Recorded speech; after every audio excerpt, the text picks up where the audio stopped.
man, I slept wrong, got a little crook in my neck. But it won't stop you from doing your day-to-day tasks. But if you're a professional athlete and you sleep wrong, it can be tedious. I've had it happen to me, and boy, that, trying to turn your neck suddenly when you got that crooked, it don't work properly. So I think with the 48 hours of rest, some therapy, some treatment, he's going to be feeling a lot better. I expect him to play a lot better, but it's not going to. Luka, we saw Luka good, 44, 9, and 9. Tell me what Tim Hardaway Jr. is going to do. Tell me what Finney Smith is going to do. What is Kleber going to do? Is Porzingis going to give you something, or is he just going to stand out by the three-point line and try to shoot threes at 7'3"? Somebody need to tell Porzingis, you're 7'3", not 6'3". You need to be a little closer to the basket, not further away from the basket. Tell me what those guys are going to do, because I'm not concerned about Luka. Luka will get his, and when they bring the double team, as he starts to get closer to the rim, he'll find the open guy. Can Hardaway Jr. knock down shots like he did in the first 2 games? Like Kleber did in the first game? Like Finney Smith knocked down in the first game? Or are they going to struggle clank, clank, clank? Between the 3 of them, they had, 12 points on the other day. So for me, I'm not concerned about Luka. Luka would be just fine. I'm worried about the others. It's not Luka that needs to be worried. And I believe Luka will be just fine because he was always just fine. No, it wasn't. Stop that. You saw the man with that kinesio tape on his neck. It's called prop. No, it don't prop. I'm sorry. Look, I don't know what goes on inside a man's body, but I got to tell you, right on schedule, the guy you call Baby Bird, which is so offensive to me because he's not a tough guy. Just when the tables had turned and high basketball IQ, he started to sense it was going south. The next thing I know, he's got a big heat sleeve over his right shoulder. Yeah. Try to keep it crick loose. in my neck. I got a crick in my neck. And then the crick continues right on where it's starting to really bother him in game 4 as it goes farther and farther south. And they score fewer and fewer points. The best stat right now, this whole series is over the last 7 quarters, they were all played in Dallas at American Airlines. The Dallas Mavericks have averaged 22 points a quarter. Do the math. That would be 88 for a game, right? Right. Okay, that's not very good, but I'm just not buying that all of a sudden he had some crick in his neck or something. He had a neck strain, and then I just rolled my eyes yesterday. So are you buying Chris Paul was injured? Yeah. Why? Because he's a tough guy.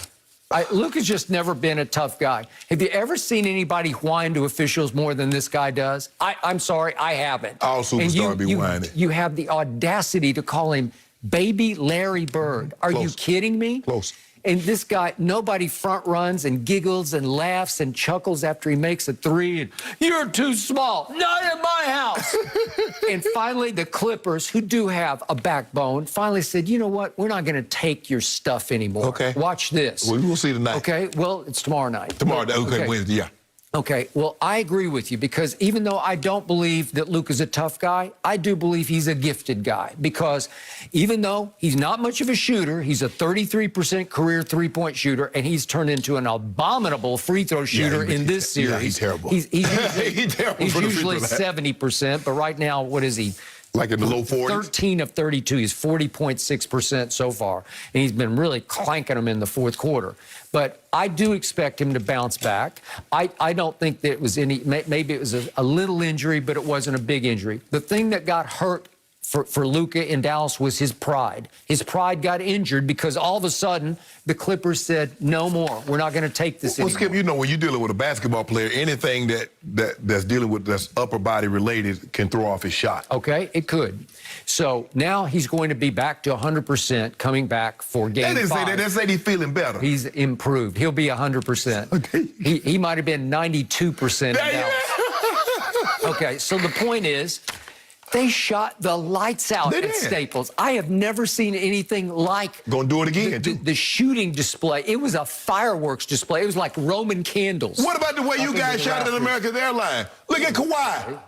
It wasn't a three-point shooting contest. Kawhi missed 8 shots over 2 games. Well, that's layups and dunks. It's still. He put his head down and got to the bucket. Well, watch That's how Luka. you do it. Watch Luka tonight. Okay. I mean tomorrow night. Well, I will watch because I think he's going to have a big bounce back game. Too. And even though he's not much of a three-point shooter or a free throw shooter, I will give you this: he is a gifted scorer. Yes. He gets you 40 because he's got all those Euro hesitation moves. And I got to tell you, even though he looks like he's carrying a couple extra pounds, it works. It works because he plays strong in the lane.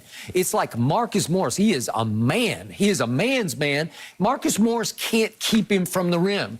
He backs him down. Kawhi can't keep him. Paul George, none of those guys can keep him. Batum's a really good high-level defender, but they can't keep him from the rim with all of his herky-jerky Euro steps. He's going to get to the free throw line, even if he's only going to make half of them.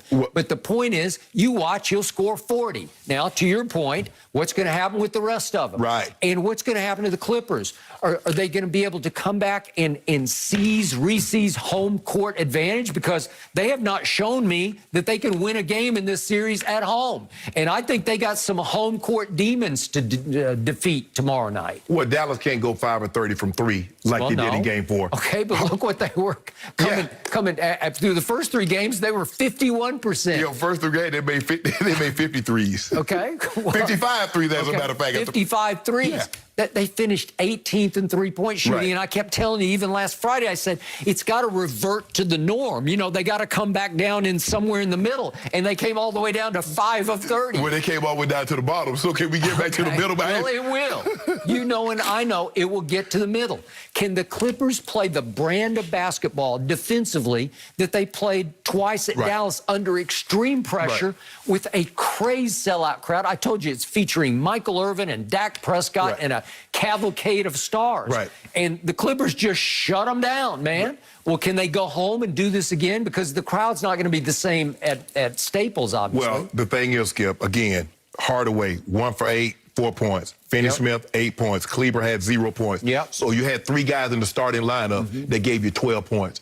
That's not nearly enough. That's why the game got out of hand. Now, even on the other night, Friday night, Luka was 44-99, but Hardaway, Finney-Smith, and Kleber did not have great game shooting. That's why they were able to get back into the ball game. Now, I believe Carlisle probably should have rolled Luka the hot hand. Let's try to push this to 30 because they end the half and it's 34-30, and you had at one point in time, you had a 30-11 lead. 30-11. Think about what the Clippers, you want to talk about coming back from the quote-unquote dead? Right, because they were down 30-11 and down 0-2 in the series at Dallas. They got him, Carlisle had him. I've never seen the anything knockout. like it. You let them get the standing 8 count. Don't let them catch the breath. Go for the knockout. But I expect Luka to play better. He had a little crick in his neck, whatever you want to call it, Skip. It's better now. He had a crick in his neck. Yeah, he got that. You know, it hurt.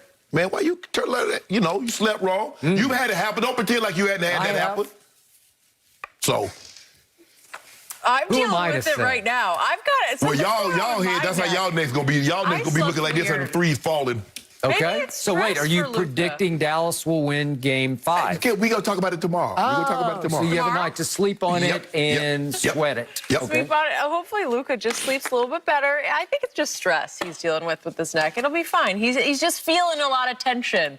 A lot of tension there. Okay, we're moving on, guys. Rich Paul revealed one of the biggest challenges of being an NBA agent. We will tell you exactly what he said here next.